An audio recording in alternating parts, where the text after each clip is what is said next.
క్రీస్తునందు సహోదర సహోదరులారా, ప్రభువైన యేసుక్రీస్తు నామములో హృదయపూర్వకంగా ఉన్నాను. ముందుగా ఇంత మంచి సమయాన్ని ఇచ్చిన తండ్రి అయిన దేవునికి ప్రభువైన క్రీస్తు ద్వారా కృతజ్ఞతాస్తుతులు చెల్లిస్తున్నానండి. అందరూ బాగున్నారండి? వాక్యం చదువుకొని ప్రార్థన చేసుకున్న తర్వాత పాఠవానికి మత్తయి గారు రాసిన సువార్త 10వ అధ్యాయం, మత్తయి గారు రాసిన సువార్త 10వ అధ్యాయం 14వ వచనం. ఎవడైనను మిమ్మును చేర్చుకొనక మీ మాటలు వినకుండిన ఎడల మీరు ఆ ఇంటినైనను ఆ పట్టణమునైనను విడిచిపోవునప్పుడు మీ పాదధూళి దుర్పివేయుడి. విమర్శ దినమందు ఆ పట్టణపు గతి కంటే సొదొమ గొమొర్రా ప్రదేశముల గతి వారవదగినదై ఉండునని నిశ్చయముగా మీతో చెప్పుచున్నారు. ప్రార్థన చేస్తూ, పరలోకమందున్న మా తండ్రి, పరిశుద్ధ ప్రేమగల తండ్రి, గొప్ప తండ్రి, యెహోవా తండ్రి, మీ ప్రియకుమారుడు యేసుక్రీస్తు ప్రభువారి ద్వారా కృతజ్ఞతాస్తుతులు చెల్లిస్తున్నాము నాయన. ఆరాధన క్రమంతట్లో మీరే ముందు నడిపించండి ఆయన. వాక్యం బోధించుండగా వినువారు తండ్రి మంచి రోజున తిని వాక్యానుసారంగా నడిచే భాగ్యం దయచేయండి ఆయన. వాక్యం బోధించుండగా ఈ లోక సంబంధమైన జ్ఞానంతో కాకుండా మీ జ్ఞానంతో మాట్లాడే భాగ్యం దయచేస్తారని మా ప్రభువైన యేసుక్రీస్తు నామమున వేడుకుంటున్నాం తండ్రి, ఆమేన్.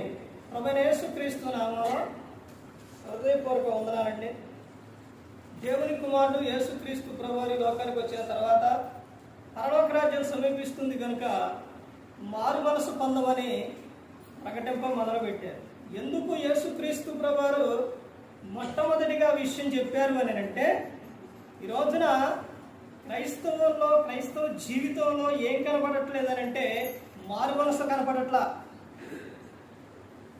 మారు మనస్సు పొందకుండా బాప్తిస్మం తీసుకోవటం, మారు మనసు అనేది లేకుండా ఉండడం వలనే తమ క్రియలు మారకుండా ఉండని.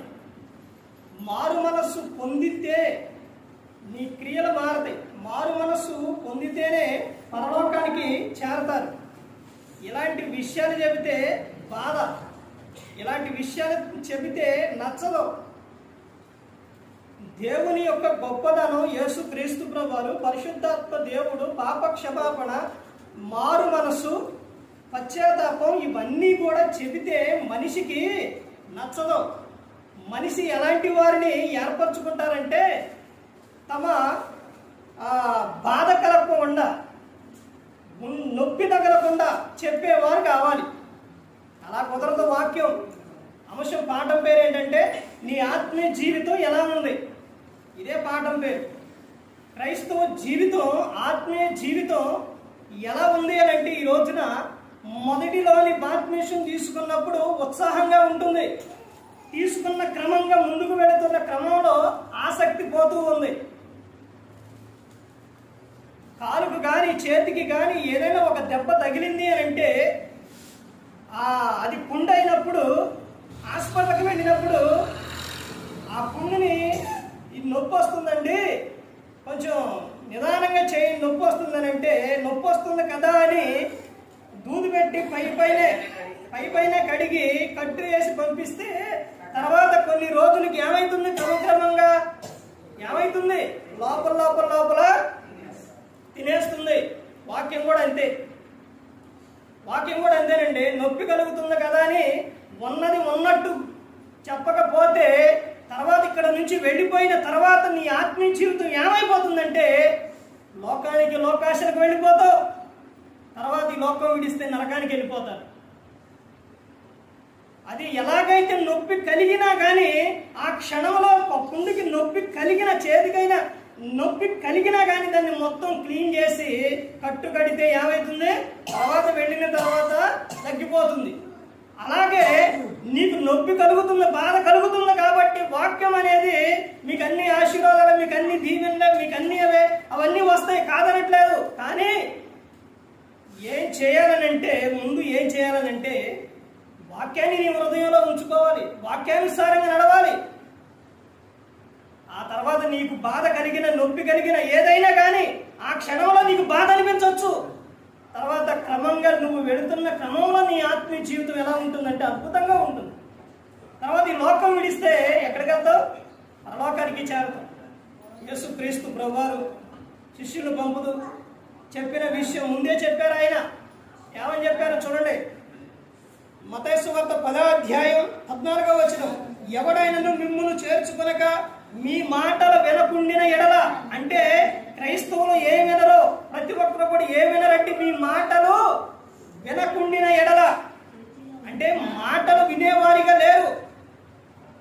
మాటలు వినకుండిన ఎడల మీరు ఆ ఇంటినైనను ఆ పట్టణమునైనను విడిచిపోవునప్పుడు, అంటే ఎక్కడైనా కానీ ఒక ప్రాంతానికి వెళ్ళినప్పుడు అక్కడ చెబుతున్నప్పుడు ఆ మాటలు కన్నా వినకపోతే మీరు అక్కడ నుంచి వచ్చేటప్పుడు మీ పాదధూళి అక్కడ దులిపేయండి. ఆ తర్వాత ఏమని చెప్తున్నారంటే చూడండి, విమర్శ దినమందు ఆ పట్టణపు గతి కంటే సొదొమ గొమొర్రా ప్రదేశముల గతి వారవదగినదై ఉండునని నిశ్చయముగా మీతో చెప్పుచున్నాను. సొదొమ గొమొర్రా ప్రదేశముల గతి ఏమైపోయింది? దానికన్నా భయంకరంగా ఉంటుందంట. యేసుక్రీస్తు ప్రభువారు ప్రేమామూర్తి, కరుణామయుడు, దయామయుడు, ప్రేమామయుడు, అవన్నీ ఈ లోకంలో ఉన్నప్పుడే. కానీ ఈ లోకంలోని మాట్లాడే మాటలకి, చేసే ప్రవర్తనకి, ప్రతి ఒక్క దానికి కూడా నువ్వు మారతావు, మార్పు చెందుతావు అని యేసుక్రీస్తు ప్రభువారు నీ పట్ల, అందరి పట్ల దీర్ఘశాంతం కలిగి ఉన్నారు.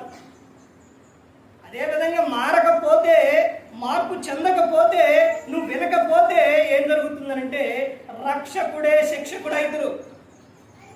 ఒకనాడు ఈ దేహంతో జరిగించిన ప్రతి ఒక్క దానికి కూడా ఏం చెప్పాలి? లెక్క చెప్పాలి. నీ ఆత్మీయ జీవితం ఎలా ఉంది? ప్రకటన గ్రంథం 2వ అధ్యాయం,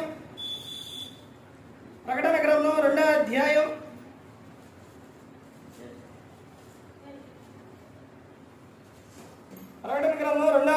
4వ వచనం చూడండి. అయినను మొదట నీకుండిన ప్రేమను నీవు వదిలితవని నేను నీ మీద తప్పు ఒకటి మోపవలసి ఉన్నది. అయినను మొదట, అంటే పైనుంచి ఏం చెబుతుండో, పైనుంచి ఏమున్నాయి అంటే వీళ్ళకి సహనము, కష్టపడుతున్నారు, అన్నీ చేస్తున్నారు, అన్నీ బాగానే ఉంటాయి. కానీ మొదటి ప్రేమ ఏమైపోయింది? పోయింది. మొదటి ప్రేమ లేదు. సంఘంలోకి వచ్చినప్పుడు ఉన్న ప్రేమ ఏమైపోతుంది? చల్లారిపోతుంది. అందుకని నేను నీ మీద తప్పు ఒకటి మోపవలసి ఉన్నది. అదే క్రమంలో చెబుతూ 5వ వచనంలో చూడండి ఏమని చెప్తున్నారు. నీవు ఏ స్థితిలో నుండి పడితేవో అది జ్ఞాపకం చేసుకొని మారు మనసు పొంది ఆ మొదటి క్రియలను చేయుము. అట్లు చేసి నీవు మారు మనసు పొందితేనే సరి. లేని ఎడల నేను నీ యొద్దకు వచ్చి నీ దీపస్తంభమును దాని చోట నుండి తీసివేసును. ఏం చేయాలంట? నీవు మారు మనసు పొందాలి. మొదటిలో నువ్వు ఉన్న ప్రేమ, మొదటిలో ఉన్న నువ్వు నీ ఆసక్తి, అవన్నీ కూడా ఏమైపోయి క్రమంగా మొత్తం కూడా పోయినాయి, మొత్తం పోయినాయి. ఇప్పుడు నువ్వేం చేయాలంట? మారు మనసు పొంది ఆ మొదటి క్రియ చేయి. మొదటి క్రియను చేస్తేనే ఏం జరుగుతుందంట? మొదటి క్రియను చేస్తేనే నీ ఆత్మీయ జీవితం బాగుంటుంది. దేవుని మాట వినకపోతే, సేవకుడు చెప్పినప్పుడు వినకపోతే, సేవకుడు దేవుని సేవకుడు చెబుతున్నాడనంటే అది ఎవరి మాట? మత్తయి సువార్త 10వ అధ్యాయం 20వ వచనంలో యేసుక్రీస్తు ప్రభువారు శిష్యులతో చెప్పిన మాట. ఏం మాట అది? మీ తండ్రి ఆత్మ మీలో ఉండి మాట్లాడుచున్నాడే కానీ మాట్లాడేవారు మీరు కాదు అని చెబుతున్నారు. సేవకుడు ఒక మాట చెప్పాడు అని అంటే ఆ మాట వినేవారికి ఈ రోజున చాలా మంది లేరు, సంఘాల్లో లేరు. సంఘాల్లోనే, అందుకనే సంఘాల్లో ఏం జరుగుతుందని అంటే ఇంకా ముందుకెళ్తే చూపిస్తాను ఏం జరుగుతుందో సంఘాల్లో. ఇక్కడ నువ్వు నీ మొదటి ఉన్న ప్రేమను నువ్వు వదిలావు. అది వరకు మొదటిలోని ఎంత ప్రేమ ఉండేది. ఎక్కడైనా కానీ, ఏ ప్రాంతంలోనైనా ఎక్కడైనా చూడండి, దేవుడు గ్రంథంలో రాపించారు అని అంటే అది అక్షరాలుగా జరిగింది. ఎక్కడైనా కానీ ఆత్మీయ జీవితం ఏ పట్టణానికి వెళ్ళినా, ఏ గ్రామానికి వెళ్ళినా, ఎక్కడికి వెళ్ళినా కానీ మొదటిలో ఉన్న ప్రేమ క్రమంగా వెళుతున్న క్రమంలో ఉండట్లేదు. మొదటిలో అయ్యారు వందనాలు, తర్వాత ఇంకా ఏం చెప్తారు, ప్రార్థన, వాక్యము, ప్రవర్తన, అన్ని విషయాల్లో ఎలా ఉంటాయి అంటే అమ్మో అసలు బైబిల్ను వదిలిపెట్టరు, బైబిల్ చదువుతారు, ఇవన్నీ ఉంటాయి మొదటిలో. కానీ క్రమంగా వెళుతున్న క్రమంలో ఏమైపోతుంది, ముందుకు వెళుతున్న ఆత్మీయ జీవితంలో ఏమైపోతుంది, అవన్నీ ఒకటి అన్నీ కూడా వెళ్ళిపోతాయి. ఇలా విడిచిపెడితే ఏం జరిగిద్దండి, ఇలా ఒక్కోటే వదిలేస్తే ఏం జరిగిద్దండి? దేవునిలో ఉన్నప్పుడు నీ ఆత్మీయ జీవితం బాగుంటుంది. దేవునికి దూరం అయ్యి క్రమంగా అన్నీ కూడా ఒకటి నువ్వు వదిలేస్తే ఏం జరుగుతుందంటే రోమీయులకు రాసిన పత్రిక 1వ అధ్యాయంలో చెబుతారు, దేవునికి గన నీ హృదయంలో చోటు ఇవ్వకపోతే దేవుడు నిన్ను భ్రష్ట మనస్సుకు ఏం చేస్తారు, నిన్ను అప్పగించేస్తారు. అలా అప్పగించి చేస్తే చేయరాని కార్యాలు చేస్తారు అని చెబుతున్నారు.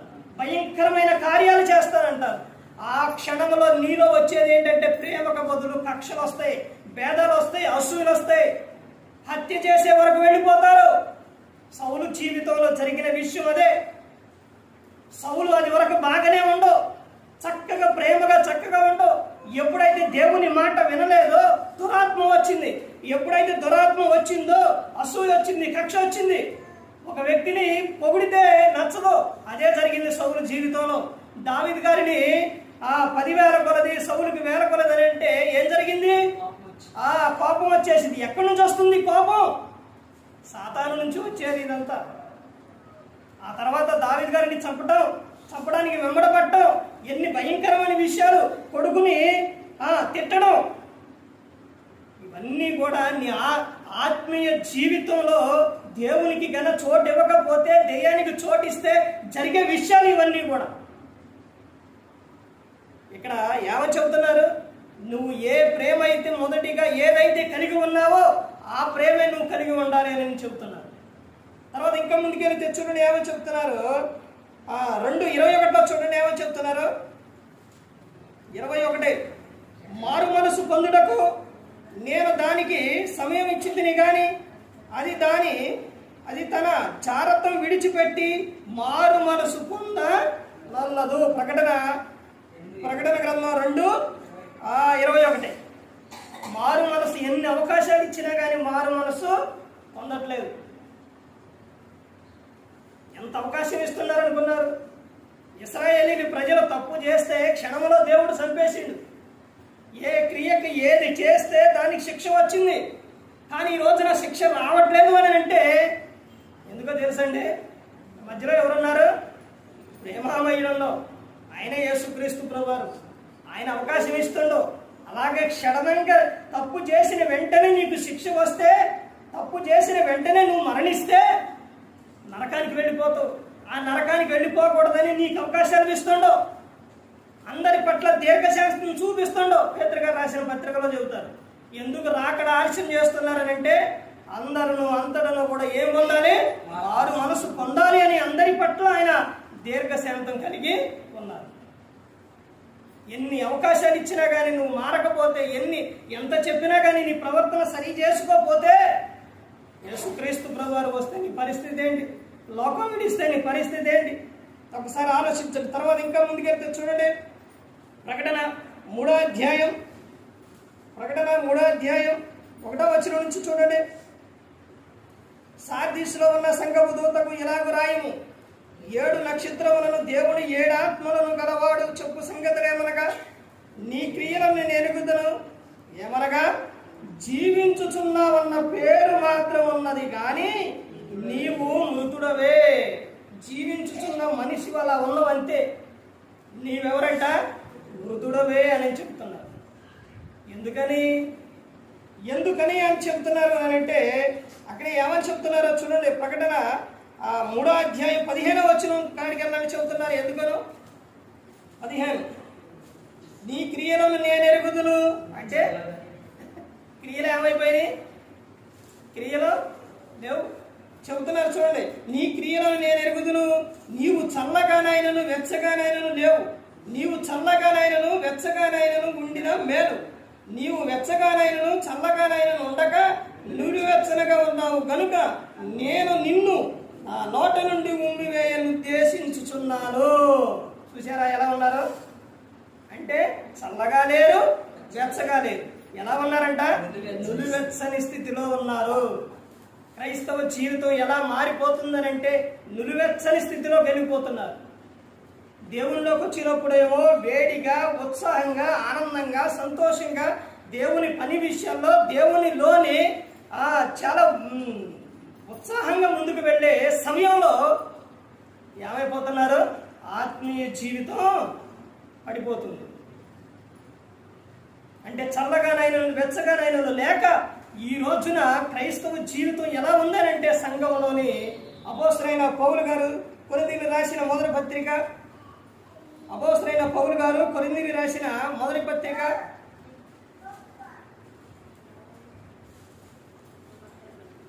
1వ అధ్యాయం 10వ వచనం చూడండి.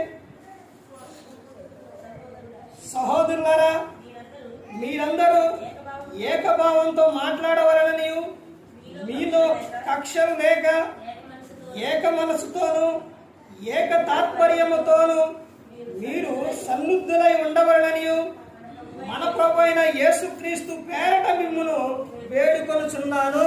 కొరింథీ సంఘానికి పత్రిక రాస్తూ అపోస్తలుడైన పౌలు గారు చెబుతున్న విషయం చూడండి ఎలా ఉంది వాళ్ళ జీవితం. సహోదరులారా, మీరందరూ ఎలా ఉండాలని చెబుతున్నారంటే ఏకం భావంతో ఏక మనస్సు కలిగి ఉండాలి. సంఘం కక్షలు ఉండకూడదు, అసూయ ఉండకూడదు, భేదాలు ఉండకూడదు. సంఘంలోని క్రీస్తు అందరినీ ఎలాగైతే ప్రేమించారో అలాగే ఉండాలి. కాలుకి దెబ్బ తగిలితే ఒక్క కాలే బాధపడుతుంది, అవయవాలు అన్ని బాధపడతాయా? అవయవాలు అన్ని బాధపడతాయి. కాలుకి దెబ్బ తగిలితే చెయ్యి నాకెందుకు అనుకోదు, కన్ను నాకెందుకు అనుకోదు, దేహం నాకెందుకు అనుకోదు. అలాగే సంఘంలో కూడా ఎలా ఉండాలంటే ఐక్యత కలిగి ఉండాలి, ఏక మనసు కలిగి ఉండాలి, ఏక ప్రేమ కలిగి ఉండాలి.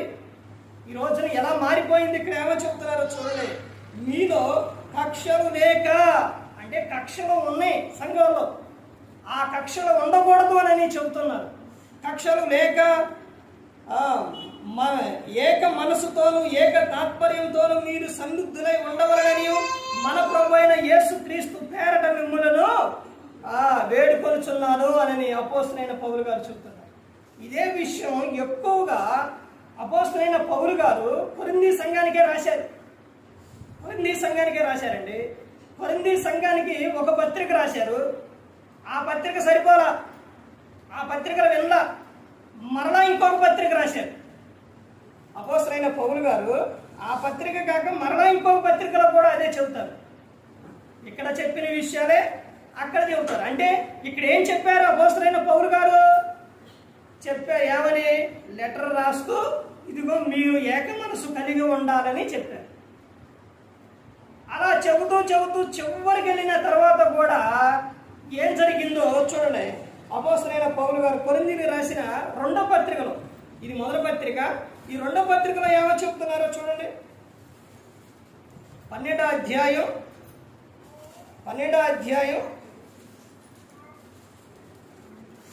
20వ వచనం చూడండి. 20-21 కలిసి ఉంటే, ఎందుకనగా ఒకవేళ నేను వచ్చినప్పుడు, అంటే అక్కడ ఏమని చెప్పారు? ముందు పత్రిక రాస్తూ అయ్యా మీలో కక్షల భేదాలు ఉన్నాయి, అవి ఉండకూడదు, మీరు సహోదరులారా ఏక మనస్సుతోనూ ఏక తాత్పర్యంతో ఉండాలి అని చెప్పారు. చెప్పిన తర్వాత ఇప్పుడు ఇక్కడ చివరికి వచ్చేసరికి నేను వచ్చినప్పుడు, అంటే నేను వస్తాను అని అపోస్తలుడైన పౌలు గారు చెప్తున్నారు. ముందు ఒక పత్రికలోనేమో లెటర్ రాసి పంపించారు, తర్వాత మరలా 2వ పత్రికలో లెటర్ రాస్తూ మరలా అదే విషయాలు. అంటే ఈ విషయాలు ఎలా తెలుస్తున్నాయి అపోస్తలుడైన పౌలు గారికి? మరలా ఇది ఎలాగే ఉంచుంటే మరలా అక్కడికే వెళ్ళండి. కొరింథీయులకు రాసిన మొదటి పత్రిక 1వ అధ్యాయం చూడండి, 11వ వచనం చూడండి. అపోస్తలుడైన పౌలు గారు కొరింథీయులకు రాసిన మొదటి పత్రిక 1వ అధ్యాయం 11వ వచనం. నా సహోదరులారా, మీలో కలహములు గలవని మిమ్మును గూర్చి క్లోయో ఇంటి వారి వలన నాకు తెలియవచ్చెను. ఎవరి ద్వారానంట? క్లోయో ఇంటి వారి ద్వారా నాకు తెలియవచ్చింది. అంటే తెలియవచ్చినప్పుడు వాళ్ళు ఎలా ఉన్నారంటే చూడండి, మీలో ఒకడు నేను పౌలు వాడను, ఒకడు నేను అపోల్లో వాడను, మరి ఒకడు నేను కేపా వాడను, ఇంకొకడు నేను క్రీస్తు వాడనని చెప్పుకొనుచున్నారని నా తాత్పర్యము.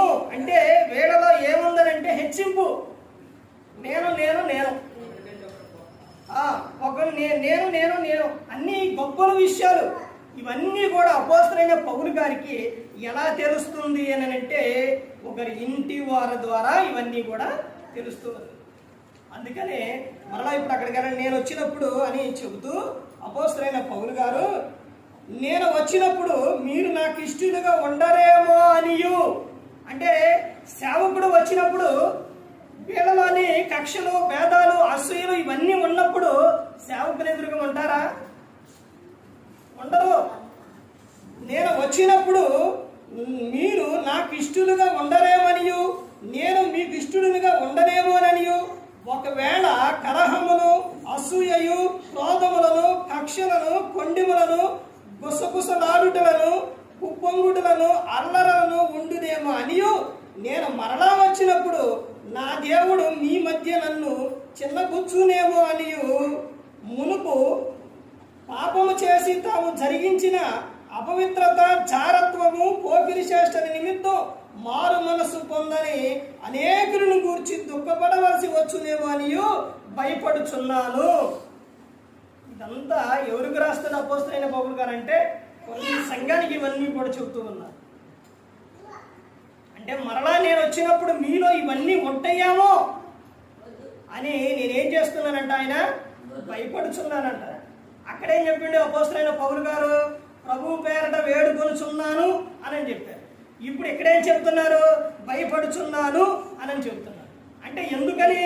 రెండోసారి రాస్తున్నారు కాబట్టి, రెండోసారి పత్రిక రాస్తున్నారు కాబట్టి ఆయన ఏం చెప్తున్నారు అంటే, మొదటిసారి చెప్పినప్పుడేమో బతిమలాడుతూ చెప్పారు, రెండోసారి చెప్పినప్పుడు ఏం చెప్తున్నారు?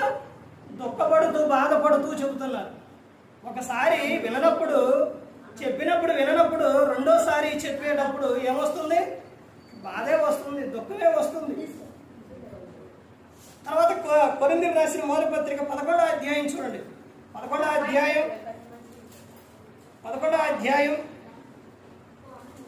18వ వచనం చూడండి. మొదటి సంగతి ఏమనగా, మీరు సంఘమందు కూడి ఉన్నప్పుడు మీలో కక్షలు కలవని వినుచున్నారు, కొంత మట్టుకు ఇది నిజమని నమ్ముచున్నాను. అంటే మీరు కూడి ఉన్నప్పుడు సంఘంలో ఏమున్నాయంట? కక్షలు ఉన్నాయంట. సంఘంలో ఉండవలసినది ప్రేమ, సంఘం కలిగి ఉండవలసినది ఐక్యత. ఇవి కలిగి ఉండాలి కానీ సంఘంలోని కక్షలు, భేదాలు ఎలాంటి అనేది సంఘంలో ఉండకూడదు. అపోస్తలుడైన పౌలు గారు ఏమని చెప్తున్నారంటే, ఇది కూడా ఒక మట్టుకు ఏమని చెప్తున్నారు? కొంత మట్టుకు ఇది నిజమని నమ్ముచున్నాను అనేది అపోస్తలుడైన పౌలు గారు చెబుతూ ఉన్నారు. ఆత్మీయ జీవితం ఎలా ఉండాలి అని అంటే, మన ఆత్మీయ జీవితం దినదినము ఎలా ఉండాలి అని అంటే, అపోస్తలుడైన పౌలు గారు రోమీయులకు రాసిన పత్రిక చూడండి. అపోస్తలుడైన పౌలు గారు రోమీయులకు రాసిన పత్రిక 16వ అధ్యాయం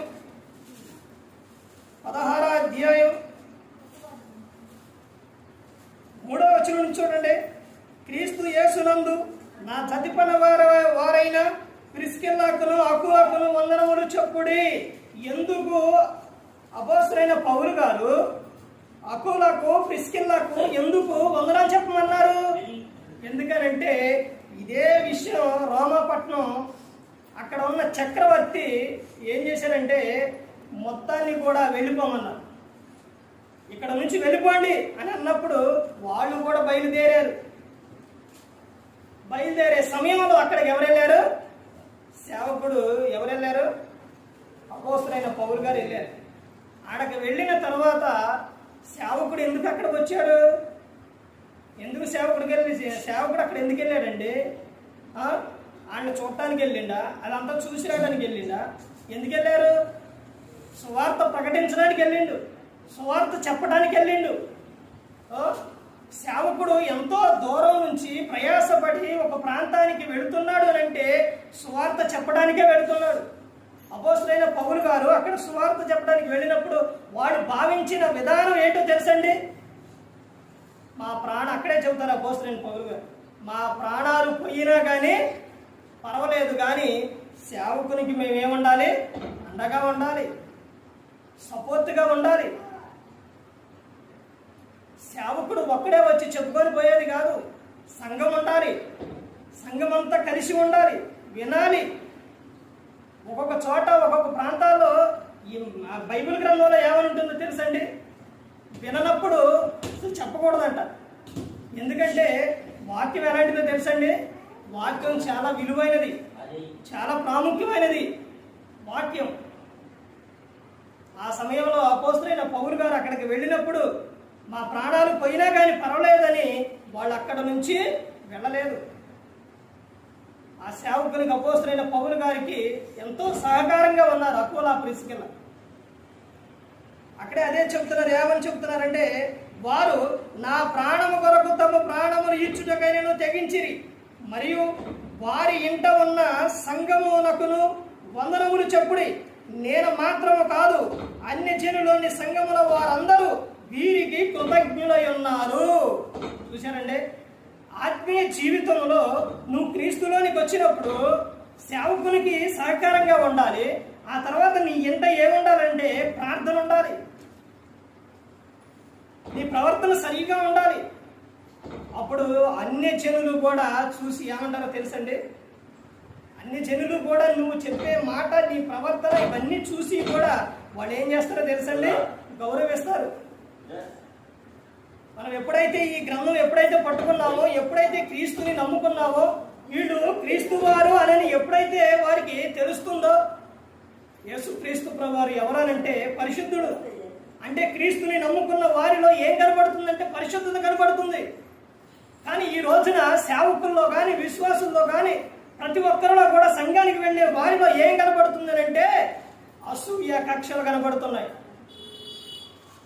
ఎక్కడ చూసినా కానీ ఎక్కడ ఎక్కువగా విపరీతంగా ఇవే కనబడుతున్నాయి. అలా ఉండకూడదు. సంఘాల్లో ఏం కనపడాలి అంటే ప్రేమే కనపడాలి. సంఘాల్లో ప్రేమే కనపడాలండి. ఇప్పుడు వీరి గురించి అపోస్తలుడైన పౌలు గారి గురించి ఒక సేవకుడు ఎందుకంత ఇదిగా చెబుతున్నారు ఒకసారి ఆలోచించండి. వాళ్ళు కలిగి ఉన్న ఆత్మీయ జీవితం, ఒక సేవకునికి సహకారంగా ఉన్నారు. తర్వాత ఎలా ఉన్నారని అంటే వారి ఇంట సంఘం ఉంది, మీరు అక్కడికి వెళుతున్నారు, వారికి ఏం చెప్పుండి అని చెబుతున్నారు, వందనాలు చెప్పుండి అని అపోస్తలుడైన పౌలు గారు చెబుతున్నారు. మన జీవితాల్లో, మన ఆత్మీయ జీవితాల్లో ఎలా ఉండాలంటే మనలో కనపడవలసినది ఆత్మ ఫలాలే కనపడాలి. అలా క్రైస్తవుడు అంటే, క్రైస్తవ జీవితం అని అంటే ఏంటి అని అంటే మార్పు అండి. ఆ మార్పు ద్వారానే ప్రతి ఒక్కరు కూడా ఏమవుతారనంటే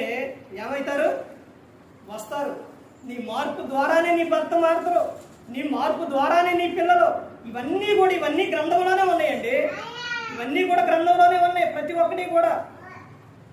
సామెతలో 31:10 నుంచి చూస్తే స్త్రీ ఒక విధానం ఉంటుంది.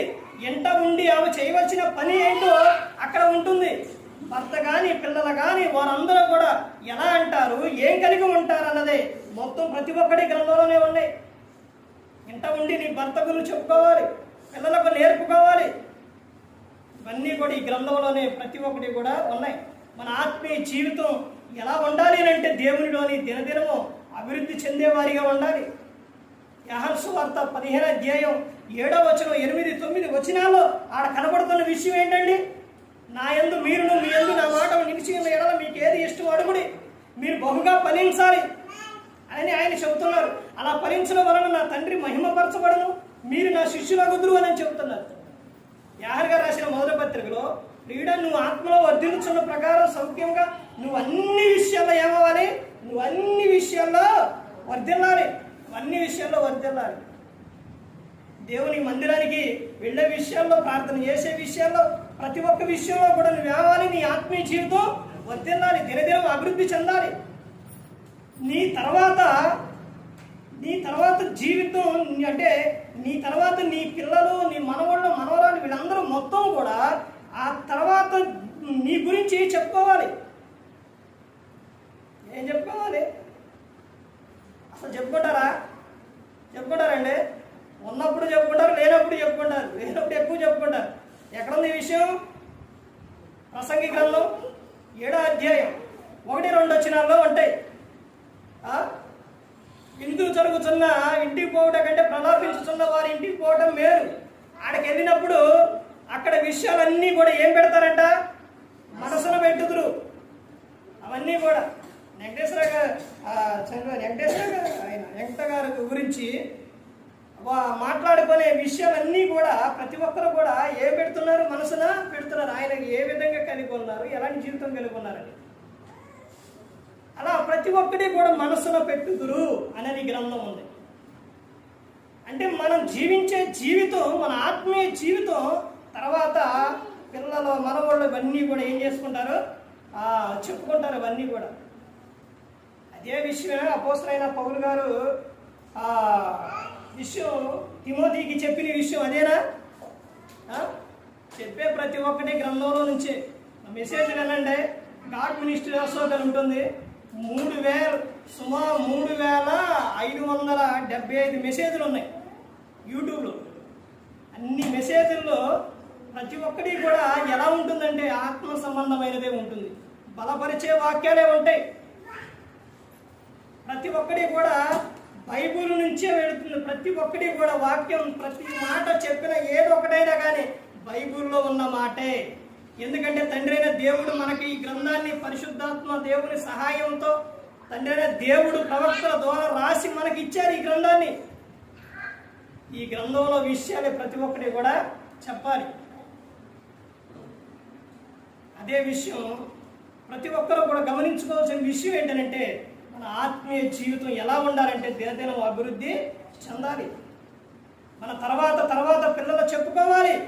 మా మామగారి గురించి ఇప్పటికీ చెబుతున్నామంటే ఆమె కళ్ళు కనపడకపోయిన దేవుని మాటలు చెప్పేది. కళ్ళు కనపడ్డప్పుడు వాక్యం చదివేది. ఆమె గురించి ఎందుకు చెప్తున్నా? ఇన్ని సంవత్సరాలు, చనిపోయి చాలా సంవత్సరాలు అయింది. ఎందుకు చెప్తున్నావు? ఆమె చెప్పిన మాటలు. అదే విషయం గ్రంథంలో అపోస్తలుడైన పౌలు గారు ఎవరికి చెప్పారు? దైవజనుడైన తిమోతికి చెప్పిండు. ఏమని? తిమోతి, ఈ రోజున నువ్వు కలిగి ఉన్న విశ్వాసం అది నీ గొప్పతనం కాదు. ఎవరి గొప్పతనం అంటే నీ అవ్వ అయిన లోయి, తల్లి అయిన యునేకే వాళ్ళు కలిగి ఉన్న విశ్వాసం అని చెప్పారు. నువ్వు కలిగి ఉన్న విశ్వాసం నీ పిల్లలు, మనవలు, మనవరాలు వాళ్ళందరూ కూడా అదే విశ్వాసంలో కొనసాగుతారు. అదే విధంగా దేవుని యందు భయభక్తులు కలిగి ఉంటారు. నువ్వేదైతే కలిగి ఉంటావో అదే వాళ్ళు కలిగి ఉంటారు. అదే విషయం యోహాను సువార్త 5వ అధ్యాయం 19వ వచనంలో యేసుక్రీస్తు ప్రభువు చెబుతారు. తండ్రి ఏది చేయట కుమారుడు చూసిన అదే కానీ తనంతట తాను ఏది కూడా చేయడం అని చెప్పి ఉన్నారు. ప్రతి ఒక్కటి కూడా మన ఆత్మీయ జీవితం సరిగా ఉన్నప్పుడు, ఫలించినప్పుడు తర్వాత ఉన్న వారు కూడా అదే విధంగా నీ బాటలోనే వస్తూ ఉంటారు. ఇంజిన్ ఎలా వెళ్తే వెనకమాల ఉన్న ఓగిలు కూడా అలాగే వస్తాయి. ఇంజిన్ దారి తప్పితే తప్పుది, సరిగా వెళితే అలాగా సరిగా వెళుతుంది. అదేవిధంగా ఆత్మీయ జీవితం బాగున్నప్పుడు మన కుటుంబం బాగుంటుంది, ఊరు బాగుంటుంది, ప్రతి ఒక్కటి కూడా బాగుంటుంది. అందుకని ప్రతి ఒక్కరు గమనించుకోవాలి. ఏ ఒక్కరు కూడా నశించి నరకానికి వెళ్ళిపోకూడదని యేసుక్రీస్తు ప్రభువారు ఈ లోకానికి వచ్చి మనందరి కోసం శిలువలో తన ప్రాణాన్ని పెట్టి ఉన్నారు. మరి ఈ విధంగా నిలబెట్టి మాట్లాడించిన తండ్రి దేవునికి కృతజ్ఞతాస్తుతులు చెల్లిస్తూ, ఎంతవరకు శ్రద్ధగా ఉన్న మీకు ప్రభు పెట్టిన హృదయపూర్వక వందనాలు చెల్లిస్తూ ఈ మాటలు ముగిస్తున్నా. అందరికీ వందనాలు.